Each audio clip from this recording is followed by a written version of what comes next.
Good evening, and welcome to another episode of Tales from the Darkness. I was attacked by an unknown entity. From JMac2204. I've posted this story somewhere else on an account I can no longer get into, so I'll just rewrite it here.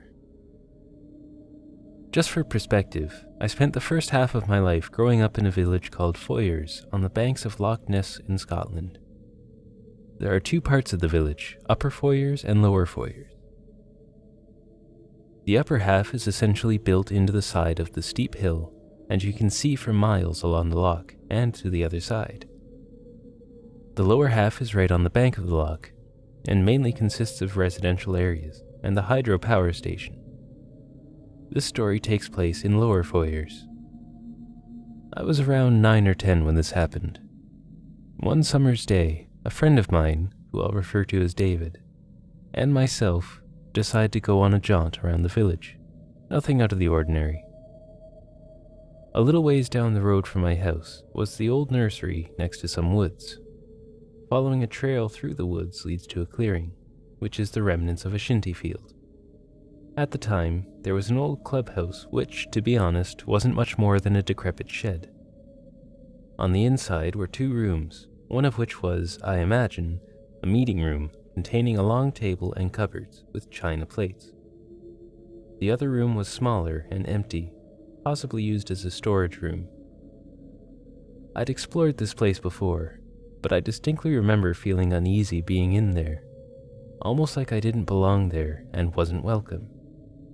This was strange, because it didn't really give off a haunted vibe, just abandoned and slightly eerie. I think I'd only been in one time before and had made a point not to go back before this event. So David and I decided to go to the shinty field for no reason other than being bored kids. We approach the clubhouse and figure we'll just have a look inside and see if we can find anything cool. I go first up the steps into the small landing before the front door and take a look inside. This is where it gets a bit strange. From the front door, you should be able to see inside to the meeting room, as there's a window in there that allows light to illuminate it. But when I get to the front door and look through the glassless window, I see nothing but darkness. I mean, it was pitch black. I start zoning out as I'm looking through the door, and it feels like I'm sinking into my body, unable to move or feel anything. I even felt my eyes were zooming in out of my control. It's like when you zone out in a classroom lecture, but in this situation, it felt like something was compelling me to do so. This lasted all of about 2 seconds before something penetrated my chest with enough force that I actually keeled over, as if someone had punched the wind out of me. I didn't see or hear anything come at me, but it felt as though someone had plunged an invisible knife into my chest. It was at that point the 2 of us hightailed it out of there. The journey home was a blur from that point on. I got home and ran up to my room before collapsing on my bedroom floor, exhausted and feeling as though all the energy had been sapped out of me. I fully recovered about an hour later, and for some reason didn't think much of it. I never mentioned it to anyone after, and I don't recall ever speaking about it with David either. I think it was one of those things that happens when you're young that you don't ever question until you're an adult, when you realize how strange it actually was. I do remember David was in hysterics when it happened and was panicking the whole way home, but I never found out if he saw anything. Maybe he didn't see anything, and that's why he freaked out. Who knows? I moved away about a year or 2 later. So yeah, pretty weird occurrence. I've tried to rationalize it, but I haven't been able to really come up with an explanation.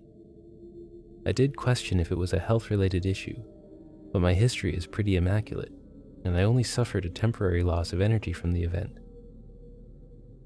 Funnily enough, I went back to the same spot about 2 months ago on a day drive for the crack. The clubhouse is gone, so no trace of it remains. Can't say I'll miss you, creepy old shack. My friend tried to kill me. From Anonymous. This happened last summer in 2018. My friend, I'll call him Mark for privacy, was like a brother to me. One night in July, we decided to go fishing at the local fishing pier. So I packed my car with the rods and the tackle box, and I drove to get him after the sun had set. Mark was all excited to go fishing once he got in the car, and the pier was only 15 minutes away from his apartment. Once we got there, I noticed that the pier was empty. Only a couple fishermen were at the beginning of the pier. Mark and I's special spot was at the very end of the pier, which was at least a mile's walk. Once we got to the end, we set our supplies up on the wooden picnic bench, and we started to bait our lines. I cast my line out on the left side, away from the busy bridge that was next to the pier, while Mark cast his to the right. We waited an hour, and we didn't get any bites. So, out of boredom, I climbed on the picnic table and then sat up on the cement wall that overlooks the river. I had one leg hung over on each side, so I was straddling the wall as a way to keep my balance. Mark looked over at me and decided to join me. He looked down below and made note of the cement pavement directly below us. "Strange how it doesn't go directly into the water. It would be a gnarly fall," he commented. I agreed, since the pier was about 25 feet high above the water, and below us was just more cement instead of water. Mark removed himself away from the wall as he went to check his fishing line. Meanwhile, I was still looking out at the water. The moon now lit up the river, showing outlines of the buoys nearby. I also noticed a boat circling between the pillars of the bridge near the pier. My time of relaxation was cut short when I felt a hard push on my side. In seconds, I felt pain on my thigh from the wall scraping it, warm air going around my body. Then a sharp rush of pain runs through my head and hip as I land on the cement below. I could feel water touching my legs occasionally as the waves brushed up against me. I knew Mark had pushed me, and above I can hear him shuffling around. Then the noises fade. I guessed that he ran away. My head was pounding, and I felt hopeless as I couldn't scream for some reason. I don't know if I was too distracted from the pain or not. It felt like hours while I laid there, motionless, when really it was probably only minutes. My ears suddenly picked up the noise of a loud engine as I recognized it from the boat. Soon I felt hands pick me up and lift me over the edge of a boat, and I'm placed back down on the ground with a person kneeling beside me. I look over and see a large man wearing a neon yellow shirt. He had a phone in his hand as he said to me quickly, "We're gonna take you to the nearest boat ramp and we'll get you help, okay?" Soon enough, we waited at a boat ramp, and I heard the ambulance come into the parking lot. I was taken to a hospital which was 5 minutes away, luckily. In the end, I only had a severe concussion and a fractured hip. Mark was not arrested for my crime, but was ironically arrested for a similar crime a few days later. He recently got sentenced to 17 years in state prison.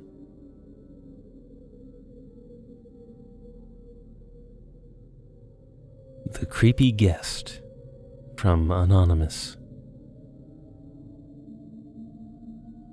Back in 2016, I worked at this golf resort as a maid. It was my first job, and it was pretty easy. All you had to do was make beds and vacuum. The resort has 2 sections. The first was rooms set up in your usual multi-floor building, connected to the main lobby and banquet hall.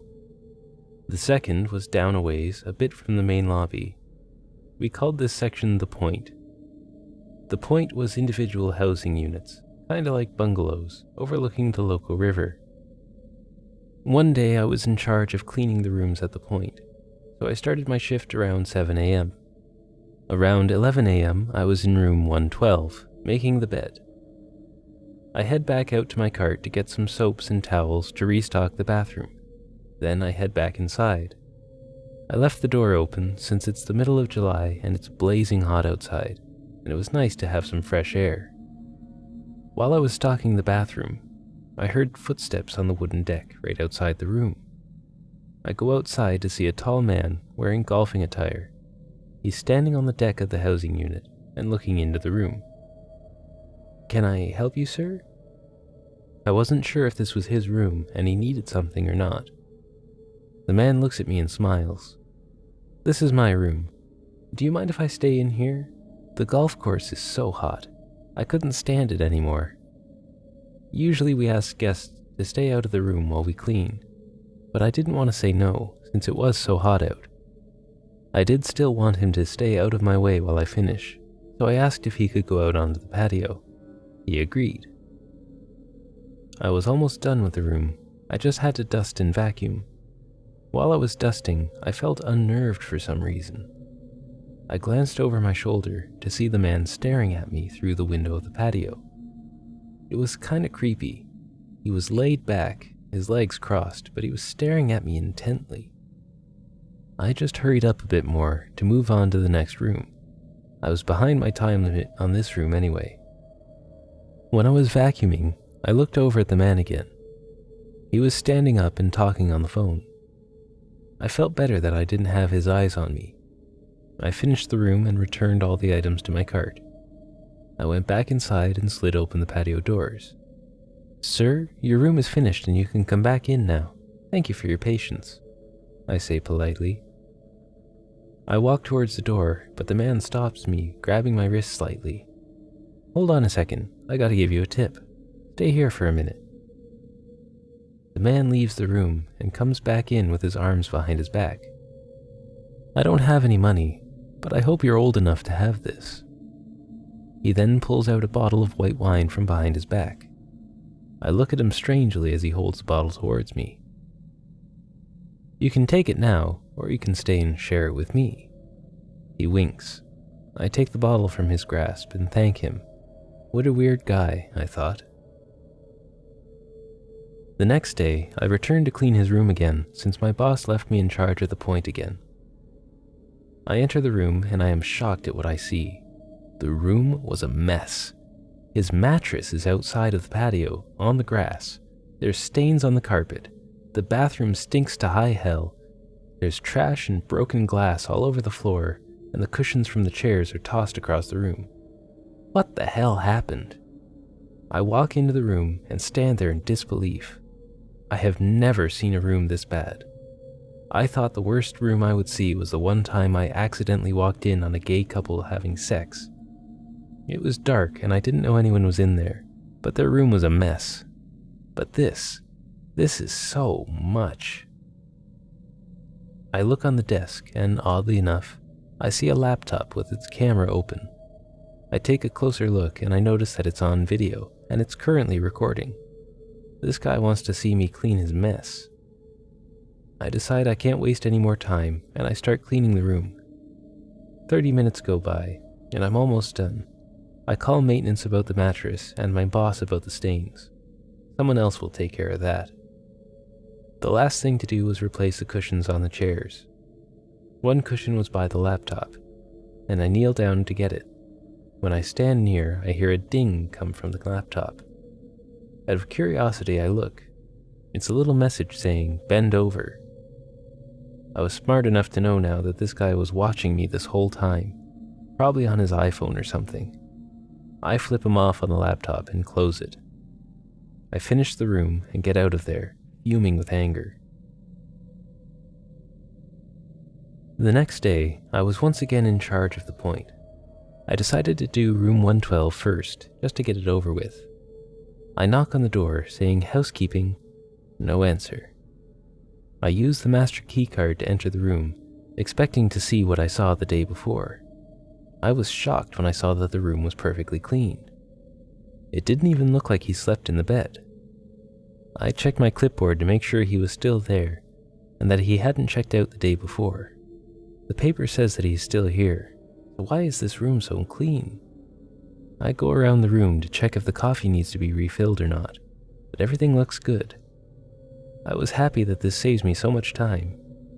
I headed towards the door, but I was stopped when I heard a noise in the bathroom. The door was closed, and looking through the crack under the door, I could see that the light was off. "Hello?" I confusedly say. I didn't hear any more noise, but as soon as I reached the front door, the bathroom door burst open, and revealed the man. He was only wearing a white towel around his waist. He quickly approached me, and I couldn't help but scream. I ran out the front door, and so did the man. I ran past my cart and towards the basement where the rest of the maids are. I hear the man yell, "Come back!" But of course I didn't. I kept sprinting to my boss's office. I got weird looks from employees and guests, but I didn't care. I finally reached the back gate, and I buzzed in breathlessly, yelling at the guard to let me in. He did, and I ran towards the double doors leading to the basement. Once I got there, I was out of air. My boss was in her plywood cubby, and I went up to her, telling her everything that happened in the past few days, including this day. She told me to sit down while she got security. Security went to the man's door and told him that he had to leave immediately. He was told to leave for 2 reasons: destruction of property and harassing an employee. That same day, I quit my job. Thank you for watching. If you enjoyed this video, feel free to like and subscribe. If you have suggestions for future videos, leave them in the comments down below. If you would like to submit a story, you can do so to storiesofdarkness55@gmail.com. Pleasant dreams.